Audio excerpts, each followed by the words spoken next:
হয়, বিশ্বনাথ চাৰিআলিত এতিয়া দেখিবলৈ পোৱা গৈছে যে ভূ মাফিয়াৰ এটা চক্ৰই চৰকাৰী যিসমূহ ভূমি আছে সেইসমূহ আচলতে দখল কৰিবলৈ আৰম্ভ কৰিছে আৰু বিশেষকৈ হাকুমথা মণ্ডলৰ যি কোচগাঁও লাট তাত প্ৰায় তিনিটাকৈ দাগত দেখিবলৈ পোৱা গৈছে যে চৰকাৰী ভূমিত ব্যাপকভাৱে বেদখল কৰিছে ভূ মাফিয়াৰ এটা চক্ৰই। আৰু ইয়াৰ পিছতে যিগৰাকী চৰকাৰী গাঁওবুঢ়া তেওঁ বিভাগীয় যি মণ্ডল সেই এই ঠাইৰ যি মণ্ডল তেওঁক লিখিতভাৱে অৱগত কৰিছিল আৰু মণ্ডলৰ ইতিমধ্যে প্ৰতিবেদনৰ ভিত্তিত যিগৰাকী ৰাজহচক্ৰ বিষয়া তেওঁ আচলতে আৰক্ষী থানাত তেওঁ গোচৰ তৰিছে আৰু সেই ভূ মাফিয়াৰ বিৰুদ্ধে ইতিমধ্যে এজাহাৰ দাখিল কৰা হৈছে। আৰু এই মুহূৰ্তত মই এই অঞ্চলটোৰ গাঁওবুঢ়াগৰাকীৰ লগত উপস্থিত আছোঁ আৰু মই তেওঁৰ পৰা জানিম যে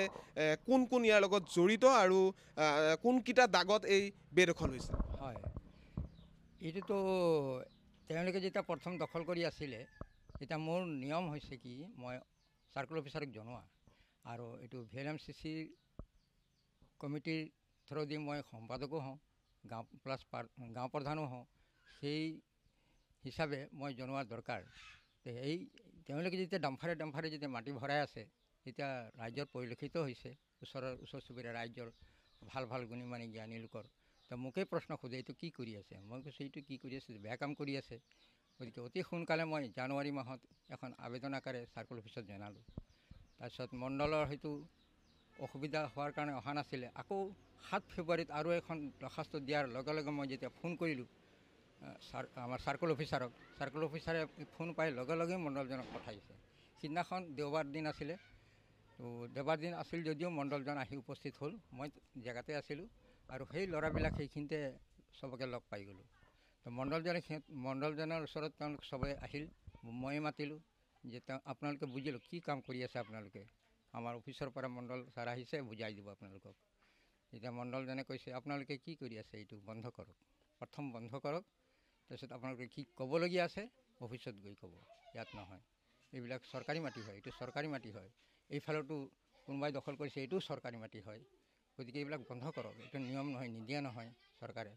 গতিকে তোমালোকে বুজা নাই কথাটো। কেইটা দাগত আছে দাগ?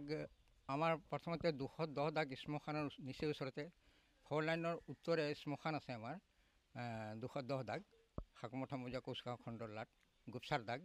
এইটো প্ৰায় কিমান মাটি আছে, প্ৰায় 2 কঠাৰ অধিক হ'ব তেওঁলোকে দখল কৰাটো।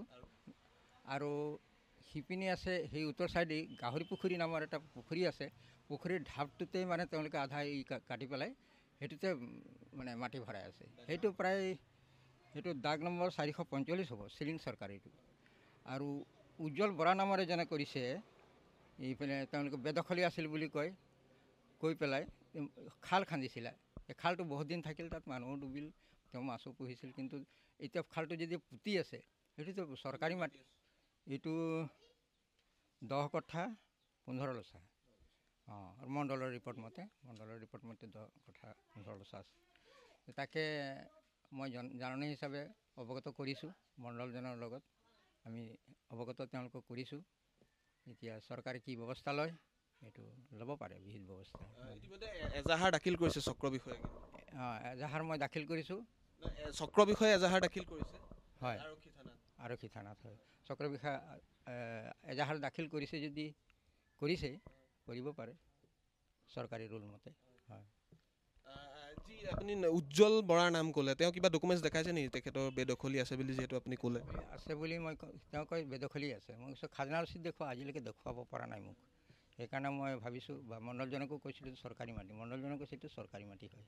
বেদখলত তেওঁলোকৰ দখল আছিল যদি চৰকাৰী মাটিয়ে হয়, এইটো ভৱিষ্যতে বেচা কিনা কৰিব নোৱাৰিব। তেওঁ ইতিমধ্যে ডাম্ফাৰে মাটি ভৰ্তি কৰিছে, ফুটখালটো ভৰ্তি কৰি দিলে। গতিকে যি নতুনকৈ বাইপাছ বনাইছে সেইবাবে আচলতে মাটিৰ দাম যিহেতু বাঢ়িছে, সেইকাৰণেই বেদখল কৰিছে নেকি? সম্ভৱ এইটোৱেই হ'ব পাৰে, কাৰণ ইমান দিনে এইটো হেৰি কৰা নাছিল, দেখিলে যে এতিয়া মাটিৰ দাম বাঢ়িছে, সেইকাৰণে ধুমধাম মানে পুতি আছে। ইমান টকা সিহঁতৰ আছে যে তেওঁলোক ধুমধাম পুতি আছে। অনুমান হয় তেওঁলোকে বিক্ৰী বাটা কৰিব পাৰে, সেইটো যাতে বন্ধ হয় চৰকাৰে এইটোৰ প্ৰতি লক্ষ্য ৰাখে বুলি মই সেইকাৰণে আবেদন নিবেদন জনাইছোঁ চাৰ্কল অফিচত। স্থানীয় ৰাইজে কি কৈছে? ৰাইজে এইটোৱেই কয়, মোকেই আপত্তি কৰে যে আপুনি এইটো সোনকালে জনাওক চাৰ্কল অফিচত, আৰু এইটো বেয়া কাম কৰি আছে, এনেকৈ হ'লেতো নহ'ব নহয়, ইয়াত কোনো হেৰি অৰাজক নহয়। মই কিছু হয় অৰাজক নহয়, ইয়াত VLMCC কমিটি নামৰ DC এটা কমিটি বনাই দিছে, সেই কমিটিৰ মই সদস্য হিচাপে মই এইটো জনাবই লাগিব বাই ফ'ৰ্চ। মোক মানুহে যি কওক নকওক মই ভয় নকৰোঁ, মই জনাই দিম, তেওঁলোকে তদন্ত কৰিব, আহিব চালেই তদন্ত কৰিলেই, আৰু তেওঁলোকে কি ব্যৱস্থা লয় এতিয়া চৰকাৰে জানিব। আৰু দালাল চক্ৰ জড়িত হৈ আছে। দালাল চক্ৰৰ নাম এটা পাইছোঁ মই, যে অমুকে এইটো হেৰি কৰি আছে বুলি, আৰু এই গাঁৱৰে ল'ৰাকেইটাক লগাই দিছে, তেনেকৈ অনুমান হয়, পিছে গম পাইছোঁ। তথ্য লাভ কৰিছে আপুনি দালাল আছে বুলি তথ্য লাভ কৰিছোঁ। হয়, আপুনি জনাইছে চাৰ্কল অফিচত? চাৰ্কল অফিচত জনাইছোঁ মই, আবেদন আকাৰে জনাইছোঁ, আবেদনটো পঢ়ি শুনাই দিব পাৰোঁ মই। অঁ, হ'ব। আপোনাৰ যি আচলতে ফ'ৰ লেনটো যি নতুনকৈ বনাইছে, কোন দিশেৰে গৈছে এই 4 লেনটো? সেই মাটি চুই গৈছে নেকি? নহয়, মাটি চুই গৈছে, হয়। যিটো 200 দাগ দখল কৰিছে চুই গৈছে, আৰু এইটো যিটো গাহৰি পুখুৰী দখল কৰিছে এইটোও চুই গৈছে, আৰু এই উজ্জ্বল বৰাটো এইটোতো একেবাৰে চুই গৈছে ওচৰতেই। হয়, আৰু সিটো ছাইডে এটা পুখুৰী আছে, পুখুৰী ফালি গৈছে, তো পুখুৰীটো কোনেও আজিলৈকে হস্তক্ষেপ কৰা নাই, এইটো আমি চকু দি আছোঁ।